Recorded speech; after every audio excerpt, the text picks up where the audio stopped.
Yeah, so I treat company accounts like a theme page. You have to think of it as of a couple of things. I get a lot of inspiration from Rap TV, World Star, but also things like Opera GX, Deserto, where they're theme pages that are essentially breaking news, sharing value, and having a personality. And I think if you can combine those, you can create, because everyone talks about personal brand, but many of the big brands are media brands. And I think building a media brand is really important because not only does it give you authority, but it gives you kind of something that's faceless. And you don't want your business to always just be relying on your personal brand. So I think it's kind of treating it with those three pillars and building it around three things, and people will follow you for either news, entertainment, value, or just because you're funny. So I think treating your company page like a theme page in a media brand is underrated. Because I was looking into whether the agency dev Twitter page, because we don't post too much on that page. It's not really actively used because I haven't had anyone to handle that page, so I just handle it myself, and I'm not really sure what do I post on the company page. I don't know, and I was thinking of getting that verified orgs. I was considering it, mostly because it just looks cool, but Yeah. Since there's no real content on that page and I haven't figured out what to do. Do you think verified orgs is a good investment? Yeah, I think with the new features, it's worth it because now as a verified org, you get $1,000 in advertising credit. So you essentially get your money back. If you're going to run $1,000 in ads, you get a free gold check, basically. You also get two times as much organic reach for you and your affiliates. Granted, affiliates cost like $50 a pop. So you get 2 times the organic reach if you're a verified org. And you also get premium support, which has been helpful for me for various things with me and my clients. So for me, it's definitely worth it. That being said, like for agency dev, you're probably not going to be able to build a real brand around agency dev just because it's not a brand. It's like it's kind of a company. Whereas like if you think of the big brands, McDonald's, Wendy's, Chipotle, the Burnouse, Deserto, they're not. My business isn't called Twitter ghostwriting. Wendy's isn't called hamburgers, and McDonald's isn't called French fries, right? So it's like if you build it around a brand name, people can get behind that. It's tough for people to get behind things that are just, it's like, sounds like a service, right? You're developing agencies. So that's my advice for, as like a media brand, you have to have a brand name. So there's very few brand names in the world that are named what they do. Yeah. Maybe a rebrand is coming. Who knows? But well, the caveat, I always knew I wanted to do the brand thing because my old agencies, what I had messed up is I thought I tried to do the brand thing before the agency thing, and this time I flipped it, right? I was called Founder Tweets, and I changed it to the Birdhouse when I knew I wanted to build a brand around it. But I called it Founder Tweets to get clients, and I think it should be called what it does to get clients, and then you can change it later. Because what I had done before is I did it in the backwards, and my IT agency was called like Atroclus, and I looked up like a word creator online to create a cool brand name before getting a client. And before that, for the advertising, it was Achilles ads. And I tried to Achilles, but what you should do is get clients first and worry about the branding.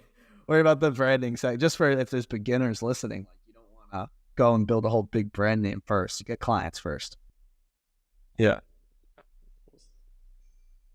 Because the way we have agency dev, it's one word, and we have the Y is an I, so it's like agency dev, almost one word.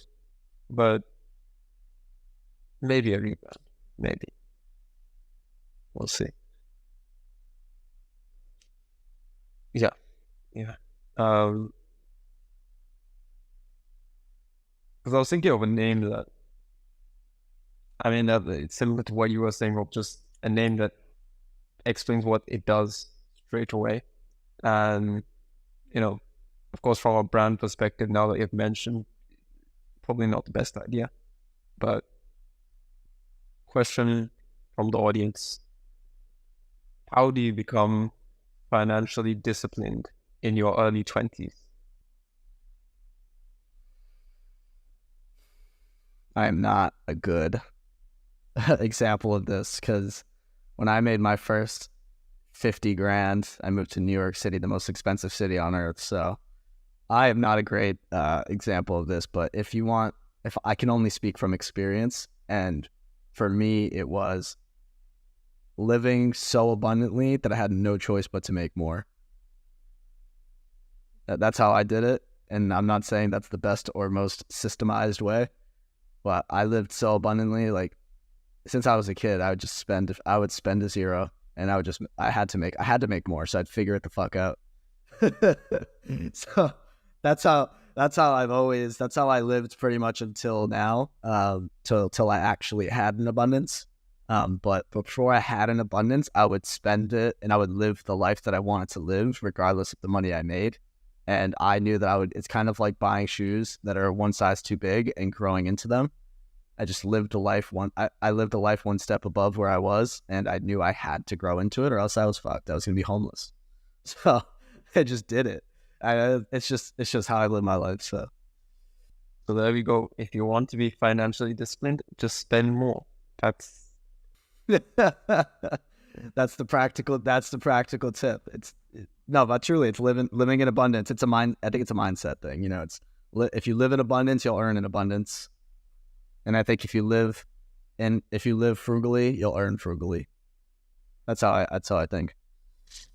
Because if you're limited and scared of spending, then it subconsciously tells yourself that you don't believe that you will make more. Whereas if you live in abundance, if you spend more, then you're telling yourself that you have the money and it's fine. Yeah, I think the goal should just be if you can get to a point where you're making more money per month than you can spend, you will save. Congrats. You know what I mean? Obviously, there's some people who have lifestyle bloat and all of these things. I personally, I don't go buy tables at the club. I don't buy fancy cars. So for me, it's like I get an abundance of money pretty quick because my living expenses, I just don't like things. I don't buy things. I buy designer. So for me, it's like anything I make over a pretty low threshold is like, it's just extra money at that point. So the goal is just to always make more than I can spend.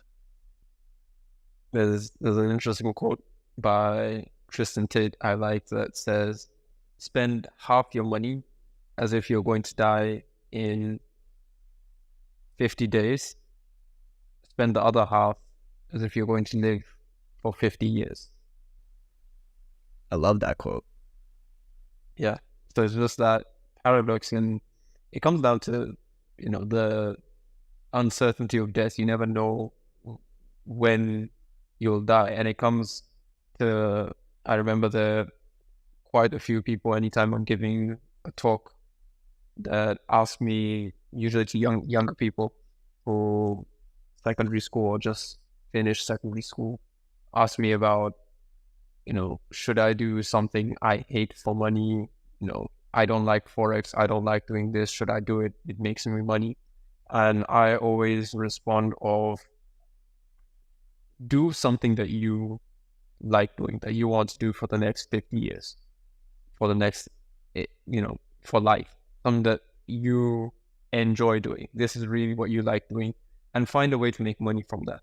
And of course, there are going to be things that you can't instantly make money from. You can't instantly, if you want to be a YouTuber, you're not going to instantly wake up, make videos and make 10K per month, 30K per month, 100K per month from that. It's going to take time.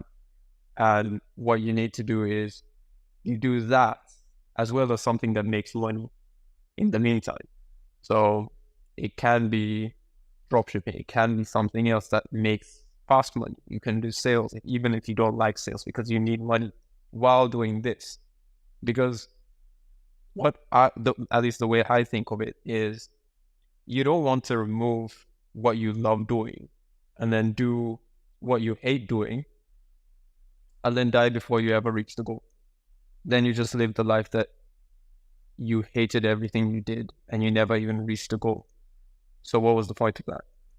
Because if you do dropshipping and you hate dropshipping, you like video making, you like content, you want to be a YouTuber. And because YouTubing takes time to build, you said, no, I need money now. I don't have any money. Let me do dropshipping full time. And you do dropshipping full time. And you start first month, second month, third month, fourth month. And of course, it takes time. Maybe in those 4 months, you've made $10,000 and then you die. You didn't enjoy that journey. You didn't enjoy that life. And to me, I see that as an ultimate failure. So if you are going to do something that you don't enjoy, be building something as well in that meantime, and just keep that in mind that you may die tomorrow. You may die next week. You don't know when you will die. And just don't live a life where you're not happy with the life that you lived. And to me, that's a fundamental belief that really governs the way I do most things. Because I just ask myself, if this is the last podcast I'm ever going to do, if this is the last conversation I'm ever going to have, I want it to be a meaningful one. I want it to be a podcast that I enjoy, that I learn from. I want it to be a conversation that I enjoy, that I learn from, and I grow from. And I want it to help whoever it's going to help. Because it may be the last thing I do. I don't know. And so I don't want to be, I don't want death to catch me doing something I hate. If that makes sense. But yeah. So usually when it comes to financial discipline, I won't call myself disciplined in that, but because I also spend more. But at least from a business perspective, one thing that has really helped me is separating, especially with online businesses, it's really easy to get personal money mixed up with business money, money you make from the business and money that's yours. It's really easy to get that mixed. What I usually recommend doing anytime we buy agencies, one of the first things that we make sure gets done is separate what money belongs to the business, what money belongs to you. The owner is put on a salary and the owner chooses the salary. You as the CEO can choose your own salary. If you made $10,000, for example, I can choose to take a salary of $9,000. I can choose to take a salary of $10,000 if I want. But it's a salary. It's not that $10,000 belongs to me and I can do whatever I want with it if I want to use it, if I don't want to use it. Have a salary that you have set for yourself. And that's one of the main things that I believe has really increased our business's growth and portfolio companies' growth massively, because we've been able to separate that. And, all right, business money is used on the business's growth, reinvested into scaling, into growth, into reinvesting into business deals, partnerships, advertising, marketing, hiring, all these things. And just having that separation of this is yours, this is not yours. And that can change. I can change next month. I can decide this month that I want to take an extra $3,000, $4,000, $5,000 out of the company because I don't know, maybe I want to buy something. But just having that differentiation of not all of that is mine. I do that. I don't take. I usually will just pay myself like 10 grand a month, and then just like I try to increase the amount of buffer I have in a business bank account of like payroll. Like I remember seeing a quote once, it was like 3 months of payroll is great. I want to have like 3 to 6 months of payroll, and then everything else just like gets saved unless I'm buying something big, which is never. So I think the biggest thing I ever bought was moving to Miami. So I usually pay myself around the same, and then most goes to savings. If not, just having more payroll and just more security for my team. It's ultimately, like you are, as a CEO, you are your employees' backbone. You're their support. So I try to have more payroll in the business to support my team and have a cushion just in case shit fucking hits the fan. Yeah. What does that look like? Is that like extra business savings just in case, like payroll in advance 3 months? Yeah, like whatever my fixed costs are per month Yeah. times 3 to 6. So for me, it's I just multiply it by 6, and I'm like, that's how much it needs to be in the business bank account.